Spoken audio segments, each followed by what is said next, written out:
Chicken broast तो हर एक का पसंदीदा होता है। सहरी के दौरान भी चिकन ब्रोस्ट का इस्तेमाल किया जा सकता है। बस चिकन ब्रोस्ट के साथ अंडा भी फ्राई करना है। नाज़रीन, रमजान मुबारक मुसलमानों का मुक़द्दस तरीन महीना है। हम सब मुसलमान रमजान को भरपूर अकीदत और एहतराम के साथ मनाते हैं और सारा महीना दिन को भूखे प्यासे रहते हैं। इस साल का रमजान शदीद गर्मी में नहीं होगा बल्कि मुतदिल मौसम में होने जा रहा है। हम आज की इस वीडियो में आपको रमजान डाइट के बारे में बताएंगे कि कौन सी ऐसी चीजें हैं जो आपको खानी चाहिए जिससे आप सारा दिन बड़ी आसानी के साथ अपना रोजा गुजार सकते हैं। रमजान मुबारक में अगर आप सहरी मुनासिब खुराक के साथ कर लें तो आपका रोजा बेहतरीन गुजर सकता है। कुछ ऐसी सादा खुराकें मौजूद हैं जिन्हें हम अवॉइड करते हैं मगर ये इंतहाई मुफीद होती हैं, जैसा कि दही हजम होने में बहुत देर लगाता है। जब तक आपके मैदे में दही मौजूद रहता है जिस्म में ठोस और पानी की दोनों कमियां पूरी हो जाती हैं। इसके अलावा 10 ऐसी ग़िज़ाएं हैं जो सहरी के लिए बहुत मुफीद हैं, जैसे खमीरी रोटी जो ग़िज़ायत से भरपूर होती है। इसके अलावा अगर मक्खन में अखरोट मिक्स करके बादाम और इसमें शहद मिलाकर पेस्ट तैयार करके अगर सहरी में इस्तेमाल किया जाए तो आपका सारा दिन बेफिक्री के साथ भूख और प्यास के बगैर गुजरेगा। अगर आपको रमजान के अंदर भूख नहीं लगती, सिर्फ प्यास लगती है तो तुख्म मलंगा से बेहतर कुछ नहीं हो सकता है। अब सहरी के दौरान तुख्म मलंगा का इस्तेमाल करें और साथ दलिया ले लें।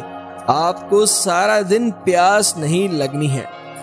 अंडे के साथ पराठा तो हर कोई खाता है। आप पराठे के अंदर अंडा डालकर दोनों को साथ पकाएं और मजे से खाएं। आप भूख को तलाश भी करेंगे तो नहीं मिलेगी, आप थक जाएंगे और अफ्तारी भी हो जाएगी। दलिए तो हर घर में रमजान के दौरान बुजुर्गों के लिए बनते हैं। दलिए के अंदर केले काट कर डालें, इससे भी भूख मर जाती है। चिकन ब्रोस्ट तो हर एक का पसंदीदा होता है। सहरी के दौरान भी चिकन ब्रोस्ट का इस्तेमाल किया जा सकता है। बस चिकन ब्रोस्ट के साथ अंडा भी फ्राई करना है।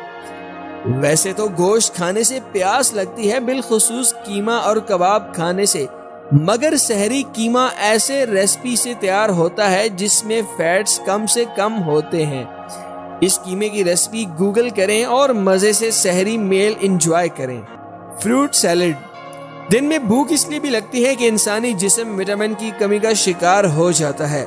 अगर आप फ्रूट सैलेड का इस्तेमाल करेंगे तो फ्रूट्स में मौजूद विटामिन आपकी कमी को भरपूर तरीके से पूरा करेंगे। हमारे यहाँ खजूरों के बारे में ये ख्याल किया जाता है कि ये सिर्फ रोज़ा अफ्तार करने के लिए ही मुफीद हैं। ये आधा सच है। खजूरें ना सिर्फ सुन्नत रसूल है बल्कि इनमें भरपूर ग़िज़ायत भी होती है। खजूरें भिगोकर सहरी में खाएं तो जितना भी लंबा रोज़ा हो आसानी से गुजर जाएगा।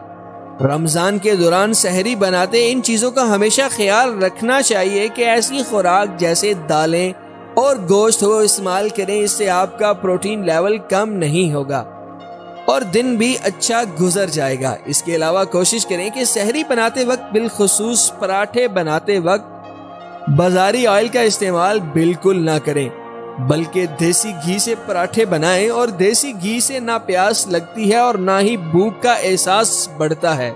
सहरी में पानी कभी भी दरमियान में ना पिएं बल्कि पानी सहरी के आखिर में पिएं और सिर्फ 2 गिलास पानी ही पीना चाहिए।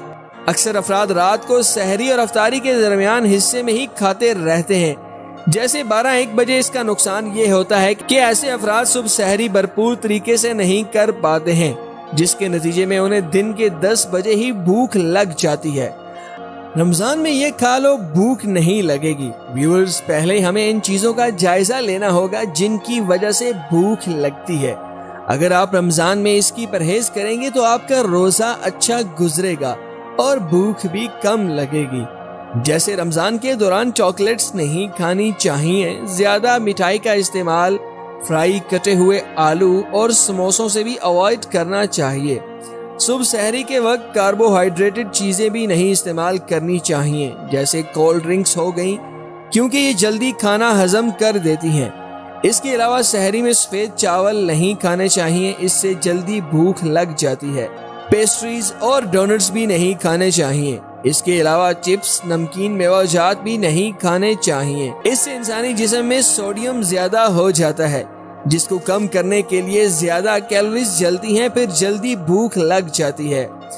इसके अलावा रमजान में कॉफी भी नहीं पीनी चाहिए। कॉफी के अंदर कैफीन होती है जो स्लीपिंग साइकिल मुतासर कर देती है, जिससे भूख भी लगती है। अफ्तार के बाद स्नैक्स भी नहीं खाने चाहिए। सहरी के दौरान कबाब से भी परहेज करना चाहिए, क्योंकि कबाब में फैट्स होते हैं जिनसे जल्दी ही प्यास लगना शुरू हो जाती है। उम्मीद करता हूँ कि आपको आज की ये वीडियो जरूर पसंद आएगी। वीडियो अच्छी लगे तो इसको लाइक, कमेंट, शेयर कीजिए और चैनल को भी सब्सक्राइब कीजिए। रमजान मुबारक के इन अयाम के दौरान मोहम्मद अली और पूरी टीम को अपनी दुआओं में खुसूसी याद रखते हुए दीजिए इजाजत। अल्लाह हाफिज।